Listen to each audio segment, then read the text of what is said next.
اسلام نے جو بیلنس کیا ہے نا وہ کیا کیا ہے؟ ان جذبات کو آپ کے کنٹرول کیا ہے کہ یہ جو آپ کی ڈیزائرز ہیں، آپ کے جذبات ہیں، یہ بھی بتا دیا کہ صحیح جذبہ کیا ہے، غلط جذبہ کیا ہے، اور یہ بھی بتا دیا صحیح جذبہ کتنا ہونا چاہیے، اس کی کوانٹٹی کتنی ہونی چاہیے، وہ بھی حد سے تجاوز نہ کرے۔ غیرت ایک اچھی چیز ہے نا، کیا خیال ہے؟ اسلام نے یہ بھی بتا دیا کہ غیرت ہونی چاہیے، بعض لوگوں میں ہے ہی نہیں، اسلام نے کہا یہ ہونی چاہیے۔ غیرت بھی ایک جذبہ ہے جو انسان سے بہت سارے کام کراتا ہے، غیرت نہ ہو تو بہت سارے کام نہیں ہوں گے۔ آپ میں غیرت ہوگی، بیوی کو پردہ کرا دو گے، آپ بیٹیوں کو پردہ کراؤ گے، یہ بھی ایک کام ہے نا، پردہ کرانا، بیٹیوں کو پراپر ڈریس پہنانا، کام ہے یا نہیں ہے؟ صحت ہوگی تو آپ یہ کام کرو گے، صحت نہیں ہے تو پڑے رہو گے یار۔ غیرت جتنی بھی ہو، صحت نہیں ہے تو بھی نہیں کر پاتا انسان کام، وہ چڑھتا ہی رہتا ہے، بس ڈپریشن میں جاتا رہتا ہے۔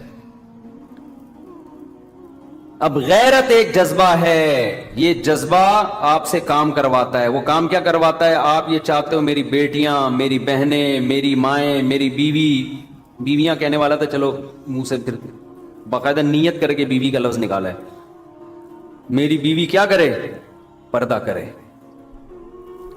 اگر یہ غیرت مارکیٹ سے ہو گئی شارٹ، تو جتنی اچھی صحت ہو، جتنا جذبہ ہو، پردہ نہیں کراؤ گے آپ۔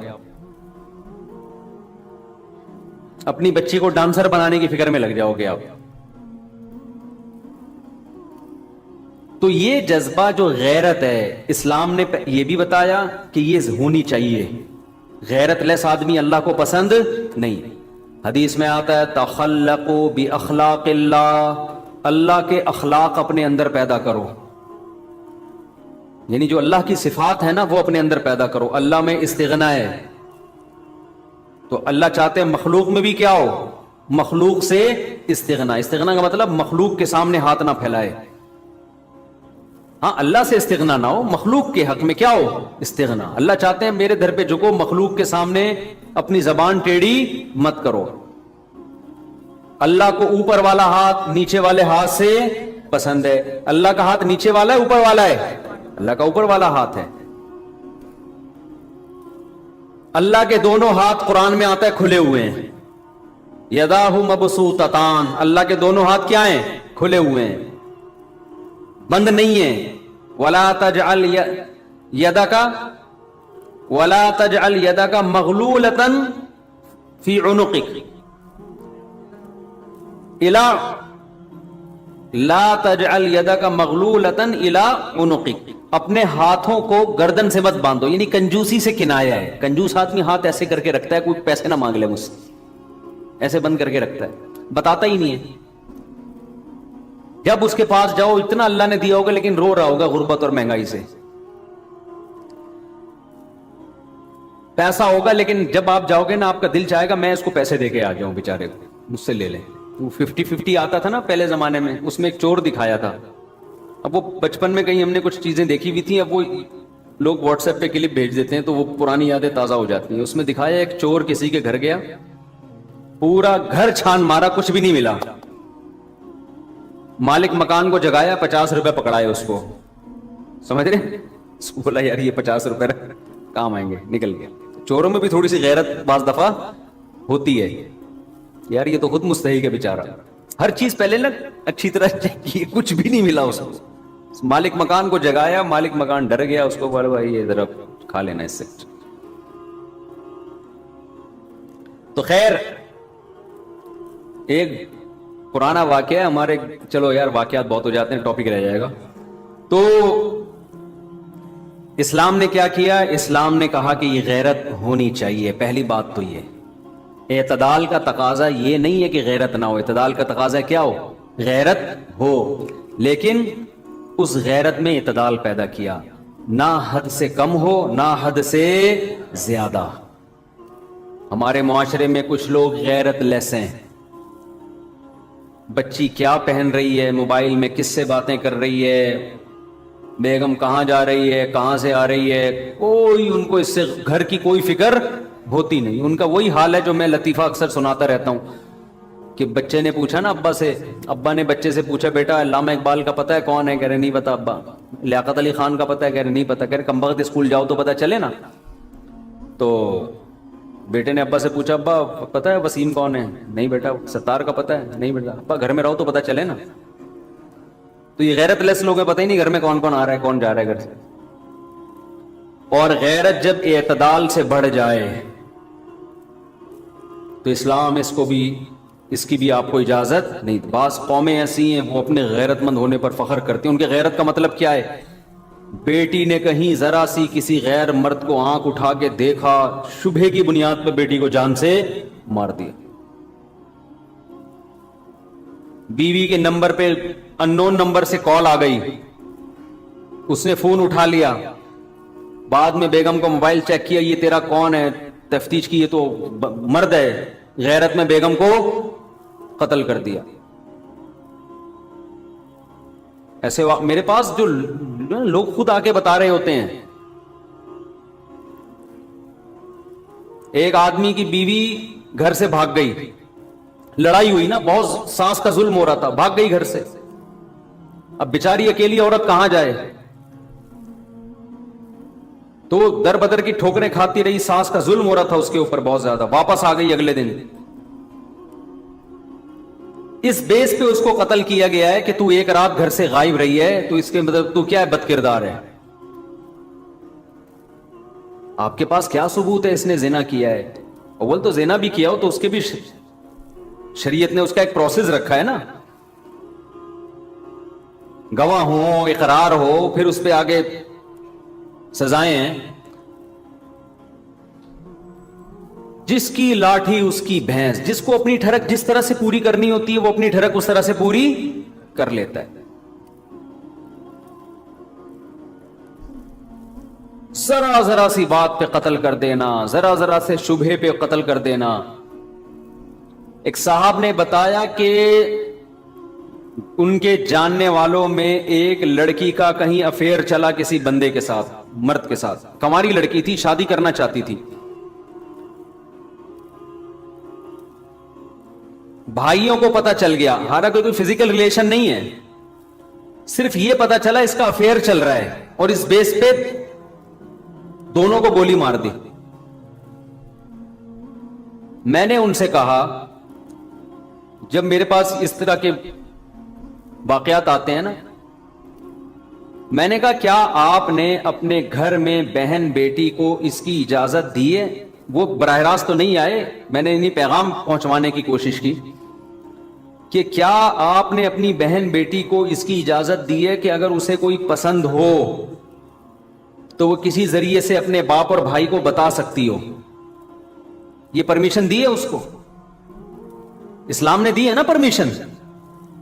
لڑکی اگر کہیں نکاح کرنا چاہتی ہے، اس کو شریعت نے حق دیا ہے، براہ راست باپ سے بات کرتے ہوئے شرم آ رہی ہے، ماں کے ذریعے کسی ذریعے سے باپ تک اپنی بات پہنچا دے، اور باپ کی ذمہ داری ہے کہ اس لڑکے میں اگر کوئی بڑی خرابی نہیں ہے، کوئی چرسی ہیروئنچی ٹائپ کا آدمی نہیں ہے، تو بیٹی کی اس خواہش کو کیا کرے؟ پورا کرے۔ باپ اگر اتنا بڑا ظرف ہے، اس کے بعد بھی بیٹی گھر سے بھاگتی ہے، قتل تو پھر بھی نہیں بنتا، لیکن سمجھ میں آتا ہے غصے کا اظہار کرنا۔ جن گھروں میں بیٹیوں کے گلے گھونٹے ہوئے ہیں آپ نے، اس کو یہ رائٹ ہی نہیں دے رہے کہ وہ اپنی مرضی سے کہیں اپنی رضا کا اظہار کر سکتی ہے، اور اس کو آپ غیرت کا مسئلہ بناتے ہو، اور پھر وہ گھر سے بھاگتی ہے تو آپ اس کو قتل کر دیتے ہو، تو یہ وہ والی غیرت نہیں ہے جو اسلام نے بتائی ہے، یہ آپ کی اپنی غیرت ہے جس پہ آپ کو قیامت کے دن سزا ملے گی۔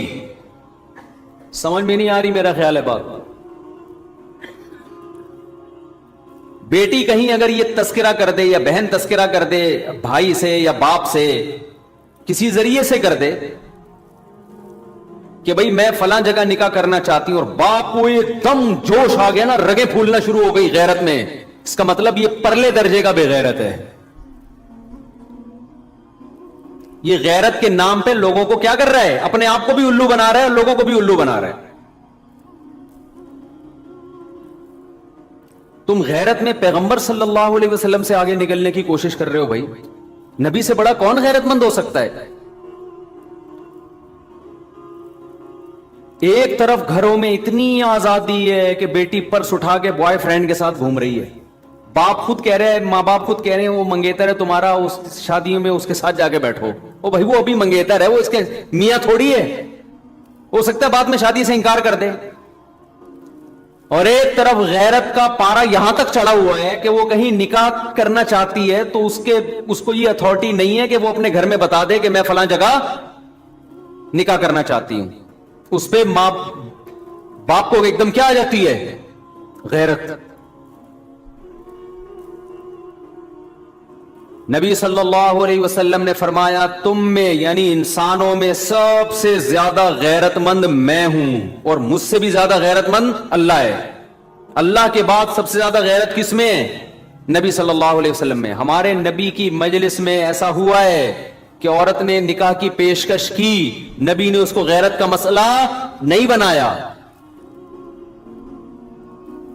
عثمان ابن مظعون رضی اللہ تعالیٰ عنہ کا مشہور واقعہ ہے کہ ایک نوعمر لڑکی تھی، نوعمر کم عمر بچی تھی، اس کا نکاح حضرت مغیرہ ابن شعبہ رضی اللہ تعالیٰ عنہ سے لڑکی کے ولی نے کیا. حضرت مغیرہ ابن شعبہ بہت مالدار تھے. لڑکی پسند کر رہی تھی غریب صحابی کو. نبی صلی اللہ علیہ وسلم کو جب پتا چلا کہ لڑکی اس غریب سے نکاح کرنا چاہتی ہے، مالدار سے نکاح نہیں کرنا چاہتی، آپ نے حضرت مغیرہ بن شعبہ والا نکاح ختم کرایا اور اس لڑکی کا وہاں نکاح کیا جہاں وہ نکاح کرنا چاہتی ہے. نبی نے یہ تو نہیں کہا غیرت مدینہ میں یہ کام ہو رہا ہے کہ اتنی کم عمر لڑکی خود کہہ رہی ہے کہ میں نے وہاں نکاح کرنا ہے.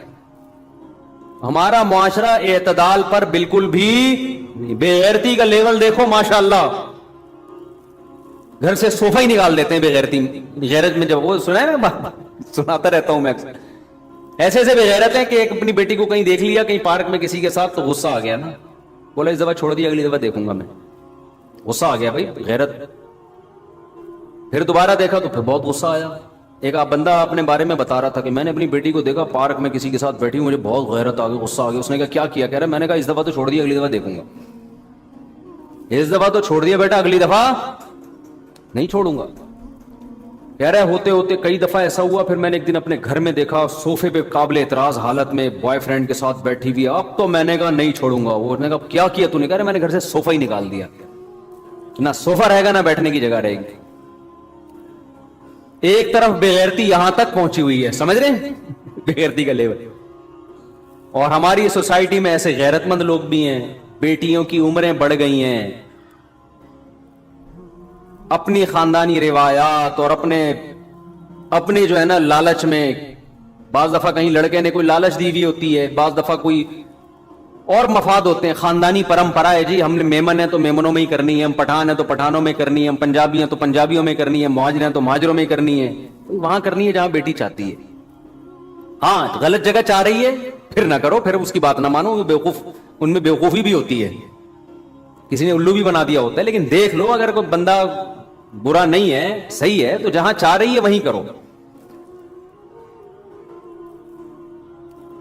جو گھروں سے لڑکیوں کے بھاگنے کے واقعات ہوتے ہیں میں اس کو کبھی بھی پروموٹ نہیں کرتا، لیکن اس میں میرے پاس جتنے کیس آئے ہیں نا گھروں سے بھاگنے کے، اس میں بیٹی کی غلطی تو ہے لیکن ماں باپ کی بھی غلطی ہے. انہوں نے بچی کو یہ باور ہی نہیں کرایا ہوتا کہ بیٹا ہمیں بتا دینا، ہم تمہاری چاہت کا خیال. انہوں نے گلا گھوٹا ہوا ہوتا ہے.